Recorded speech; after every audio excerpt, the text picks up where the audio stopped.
Dot net किसी भी question में प्रॉब्लम है तो उस क्वेश्चन का फोटो खींचिए, क्रॉप कीजिए और सबमिट कीजिए। वीडियो सोल्यूशन मिलेगा मात्र 5 सेकंड में। चाहे वो क्वेश्चन होमवर्क का हो, CBSE, UP, Bihar, MP, Maharashtra, Rajasthan, किसी भी बोर्ड का हो, क्लास 6 से लेकर क्लास 12 नीट आईटी जेई का हो, किसी भी सब्जेक्ट का हो, physics, chemistry, math and biology का हो, और सब्जेक्ट का मिलेगा सोल्यूशन। साथ ही डॉट नेट पे क्लास 9 से लेकर 12 तक लाइव क्लासेस हिंदी और इंग्लिश मीडियम में चल रही है। 3 करोड़ से ज़्यादा बच्चों ने डाउनलोड किया है, तो आप भी डाउनलोड कीजिए dot net app, link description में दे दिया गया है। तो फ्रेंड, जैसा कि आप लोगों को पता हुआ कि बिहार बोर्ड ने अचानक इंटर परीक्षा 2 फरवरी से और मैट्रिक की परीक्षा 17 फरवरी से लेने के लिए बोला गया है। अब ये शेड्यूल है जो कि बिहार बोर्ड ने जारी कर दिया गया, लेकिन बच्चों को भविष्य का यहाँ पे खतरा में अटका हुआ है। क्यों अटका हुआ है, इसको से कैसे हम लोग निकलेंगे और बिहार बोर्ड ने इतना बड़ा गलती कैसे कर दिया, मैं आप लोग को दिखाऊंगा, बतलाऊंगा। इससे कैसे आप लोग रिक्वेस्ट भी कर सकते हो। अब देखो, जैसा कि आप लोग को पता है कि मैट्रिक की परीक्षा और इंटर की परीक्षा दोनों का एग्जाम का अपडेट शेड्यूल सब कुछ आ गया, लेकिन बिहार बोर्ड का सोचना चाहिए कि यहाँ पे आप लोगों को पता होगा कि मार्च से ही लॉकडाउन लगा हुआ है और बच्चों का पढ़ाई कुछ भी नहीं हो रहा है। स्कूल, कॉलेज, संस्थान सब कुछ यहाँ पे बंद है। बच्चों का पढ़ाई कुछ भी नहीं हुआ है। तो यहाँ पे किस बेसिस पे बिहार बोर्ड एग्जाम लेने के बात कह रहा है। आखिरकार शेड्यूल भी जारी कर दिया गया। सभी बोर्ड को आप लोग को ये भी पता होगा कि सभी बोर्ड ने अपना पैटर्न में, कोई बोर्ड 30%, तो कोई बोर्ड 50%, तो कोई 60, तो कोई अलग अलग प्रकार से सिलेबस में कटौती किया, पैटर्न में चेंजेस किया गया। बट बिहार बोर्ड ने कुछ भी चेंजेस नहीं किया गया। सेंटर परीक्षा भी ले रहा है। बिहार बोर्ड जो 2021 का एग्जाम होगा उसका भी डेट अनाउंसमेंट कर दिया गया। सोचनी चाहिए कि बच्चों को तैयारी कुछ भी नहीं हुआ है। यहाँ पे बिहार बोर्ड ये सोच रहा होगा कि बच्चों तैयारी अपना कुछ भी कर रहे होंगे, ऑनलाइन कर रहे होंगे, लेकिन यहाँ पे आप लोगों को पता हुआ कि जहाँ पे बिजली जीरो है, इंटरनेट जीरो है, वहाँ गरीब बच्चे और मजदूर के बाल बच्चे कैसे, किस प्रकार से पढ़ाई करेंगे, कुछ भी यहाँ पे बिहार बोर्ड ने नहीं सोचा। और बिहार बोर्ड ने अचानक यहाँ पे निर्णय ले लिया कि मैट्रिक का परीक्षा हम लोग 17 से और इंटर का परीक्षा 2 फरवरी से हम लोग लेंगे।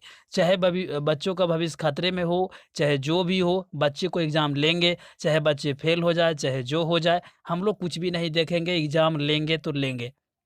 लेकिन बच्चों को यहाँ पे क्या हुआ, बच्चा कुछ भी पढ़ाई नहीं किए हैं। काफ़ी सारे तो ऐसे मेरे ग्रुप में अभी मैसेज आ रहे हैं कि सर मेरा पढ़ाई कुछ भी नहीं हुआ, चैप्टर में क्या क्या पढ़ना है, एक लेसन तक भी मेरा पढ़ाई नहीं हुआ है। लेकिन बिहार बोर्ड अचानक यहाँ पे एग्जाम का बात कह दिया, प्रैक्टिकल एग्जाम का भी बात बोल दिया, सेंटअप एग्जाम भी ले रहा है। तो क्या हम लोग अब करें, तो क्या करें, क्या हम लोग पढ़े, क्या छोड़े।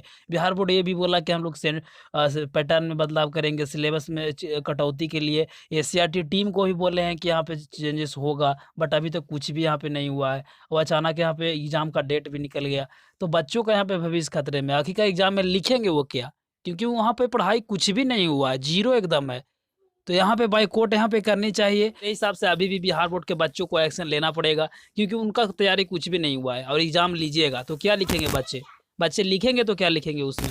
तो यहाँ पे बिहार बोर्ड को, बच्चों को भी एक्शन लेना होगा कि हम लोग को टाइम बढ़ाइए और सिलेबस में भी कटौती कीजिए।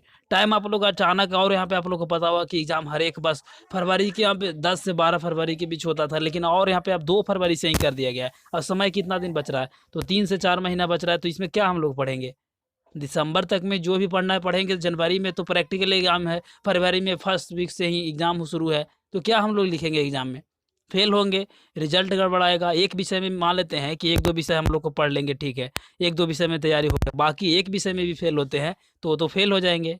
क्या इससे फ़ायदा क्या होगा। तो बिहार बोर्ड को सोचनी चाहिए। कोई भी बोर्ड अभी इस पर कुछ भी नहीं एक्शन लिया, बिहार बोर्ड ने एक्शन ले लिया है कि एग्ज़ाम लेंगे, इतना तारीख से लेंगे। अपना एकदम से बोर्ड को आगे करने के लिए इतना भी यहाँ पे नहीं गिरना चाहिए बोर्ड को कि बच्चे का भविष्य क्या होगा, नहीं होगा। हालाँकि देखते हैं बिहार बोर्ड, मेरे हिसाब से तो यहाँ पे डेट चेंज करना ही कर पड़ेगा, क्योंकि बच्चे जब अपना मुद्दा उठाएँगे कि हम लोग पढ़े नहीं हैं, तो लिखेंगे क्या।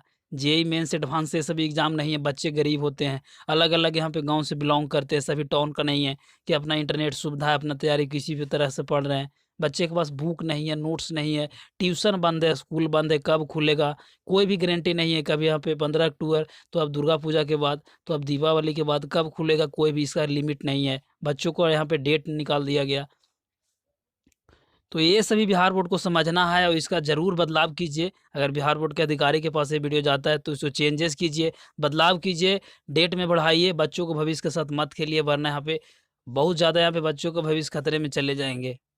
बस फाइनली मैं यही बोलूँगा कि आप लोग अपना तैयारी में, बच्चे अगर मेरे बात को सुन रहे हैं, तो अगर आप लोग से रिक्वेस्ट है, अगर मैं अपना तैयारी कीजिए, मॉडल सेट, गेस पेपर जो भी है, प्रीवियस ईयर का क्वेश्चन बैंक, ये सभी को उठाइए और पढ़ते रहिए, क्योंकि कोई फ़ायदा नहीं है, बिहार बोर्ड कुछ नहीं सुनेगा और अपना उसका मन में आएगा जो भी करेगा। तो अपना तैयारी में जुटे रहो, जो अगर 10 वर्ड पढ़ते हो तो वही 10 वर्ड आप लोग एग्ज़ाम में लिखना।